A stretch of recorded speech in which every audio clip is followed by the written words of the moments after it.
पहुंचे भारतीय जनता पार्टी के प्रदेश प्रवक्ता आनंद दुबे ने गोरखपुर में कानपुर के प्रॉपर्टी डीलर मनीष हत्याकांड को अत्यंत दुर्भाग्यपूर्ण और दुखद बताया।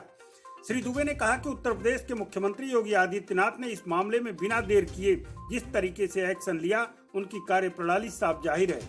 इतना ही नहीं, यूपी के सीएम योगी आदित्यनाथ ने जहां दोषी पुलिसकर्मियों के साथ सख्त कार्रवाई की, वहीं प्रदेश के गृह विभाग को ऐसे अधिकारियों और पुलिसकर्मियों को चिन्हित कर कड़ी कार्रवाई करने को कहा है जो जनता के दुख दर्द और अपने दायित्वों का सही निर्वहन नहीं कर रहे हैं।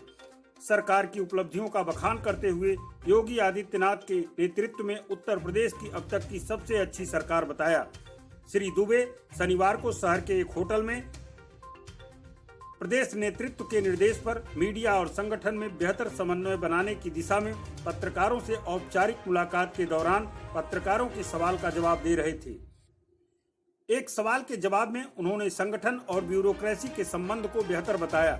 इतना ही नहीं, उन्होंने कार्यकर्ताओं के प्रदेश के फोरम पर हर समस्याओं के निदान का दावा किया। पार्टी के प्रदेश प्रवक्ता आनंद दुबे ने कहा कि उत्तर प्रदेश की योगी आदित्यनाथ की सरकार ने गुंडे माफियाओं की अवैध संपत्तियों को जिस तरीके से जब्त किया है, उससे आज प्रदेश में भय मुक्त समाज का निर्माण हुआ है और प्रदेश के गुंडे माफिया डर रहे हैं। ऐसे ही तमाम कार्यों के बल पर 2022 के चुनाव में भाजपा के प्रचंड बहुमत में आने का दावा करते हुए और क्या क्या कहा, हम आपको सुनाते हैं। चुनाव को लेकर के देखिए, गोरखपुर में जो भी घटना हुई वो बेहद दुर्भाग्यपूर्ण रही, अत्यंत दुखद रही। लेकिन मीडिया में घटना आने से पहले ही जैसे माननीय मुख्यमंत्री जी को इसकी जानकारी मिली, उन्होंने तुरंत कठोर कार्रवाई के आदेश दिए। उन्होंने मुकदमा दर्ज करने का आदेश दिया, उनकी गिरफ्तारी करने का आदेश दिया और जांच करके उनको बर्खास्त करने का आदेश दिया। इसके अलावा खुद मुख्यमंत्री जी पीड़ित परिवार से मिले, उनको जो उनकी मुआवजे की मांग थी मुआवजा दिया, उनकी पत्नी को नौकरी देने का ऐलान किया और जो केस ट्रांसफर करने की बात की थी उसको भी मुख्यमंत्री जी ने मान लिया। इसके अलावा मुख्यमंत्री जी ने आदेश दिया है गृह विभाग को कि सभी ऐसे पुलिसकर्मियों की जांच हो और जो भी इस तरह के कार्यों में संलिप्त पाए जा रहे हैं या जो भी अपने कर्तव्यों का सही ढंग से निर्वहन नहीं कर रहे हैं या जो जनता के दुख दर्द को नहीं समझ रहे हैं, ऐसे लोगों पर कार्रवाई की जाए, उनको जो है नौकरी से बर्खास्त किया जाए। अच्छा, संगठन और ब्यूरोक्रेसी के समन्वय को लेकर के क्या कहेंगे आप? नहीं, देखिए, संगठन का काम संगठन का होता है और ब्यूरोक्रेसी सरकार के अंतर्गत आती है। सरकार जो कार्य योजनाएं बनाती है, जो नीतियां बनाती हैं, उनको लागू करना ब्यूरोक्रेसी का काम होता है और दोनों उसी हिसाब से अपना कार्य करती है। नहीं, देखिए, ऐसा नहीं है। कार्यकर्ताओं की जो भी बातें हैं वो उचित फोरम पर रखी जाती है और वहां से उसका निस्तारण किया जाता है। इस तरह की कोई बात नहीं है। सरकार अपना काम कर रही है और जो प्रशासन है वो अपना काम कर रहा है और यही वजह है कि आज उत्तर प्रदेश में भयमुक्त समाज का एक निर्माण हुआ है।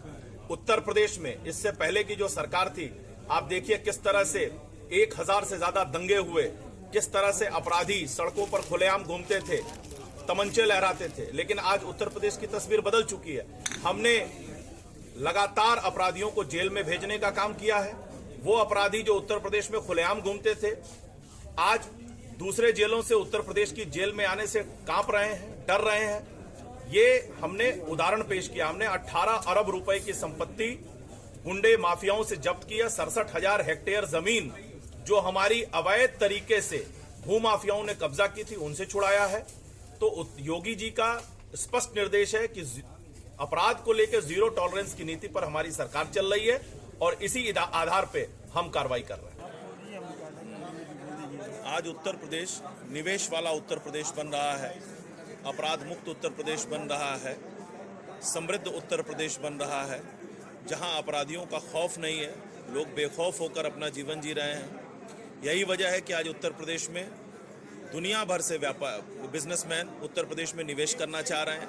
अभी पिछले दिनों पेप्सिको का प्लांट लगा, इसके पहले सैमसंग का डिस्प्ले यूनिट उत्तर प्रदेश में आया और तमाम चीज़ें उत्तर प्रदेश में चल रही हैं। इसके अलावा हमने डिफेंस कॉरिडोर बनाने का काम किया है। कभी उत्तर प्रदेश में तमंचे बना करते थे जो समाज को डराने का काम करते थे, आज हम देश की सुरक्षा के लिए उत्तर प्रदेश में अत्याधुनिक हथियार बनाने जा रहे हैं। ये उत्तर प्रदेश में बदलाव आया। कभी उत्तर प्रदेश अंधकार में डूबा रहता था, सिर्फ चंद जिलों को 24 घंटे बिजली मिलती थी, बाकी जिलों को 5 घंटे 6 घंटे बिजली मिलती थी। आज उत्तर प्रदेश में गांवों में 18 घंटे तहसीलों में 22 घंटे और जिला मुख्यालयों पर 24 घंटे बिजली दी जा रही है। इसके अलावा किसानों की जो फसल है उसकी खरीदी हो रही है और 72 घंटे के अंदर उसका भुगतान किया जा रहा है। इसके अलावा आज हम उत्तर प्रदेश में इंफ्रास्ट्रक्चर में लगातार काम कर रहे हैं। नोएडा में फिल्म सिटी बन रही है।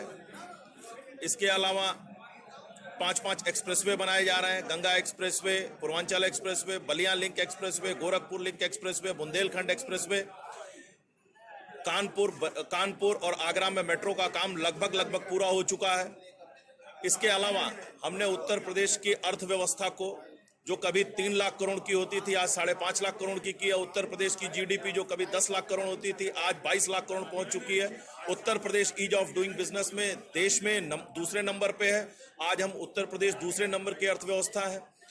समाजवादी पार्टी और बहुजन समाज पार्टी ने 10 साल में सिर्फ 3 लाख नौकरियां सरकारी दी। हमारी सरकार 4.5 साल में 4.5 लाख सरकारी नौकरी, 3.5 लाख संविदा और इसके अलावा 2.5 करोड़ हमने प्राइवेट रोजगार क्रिएट किए हैं।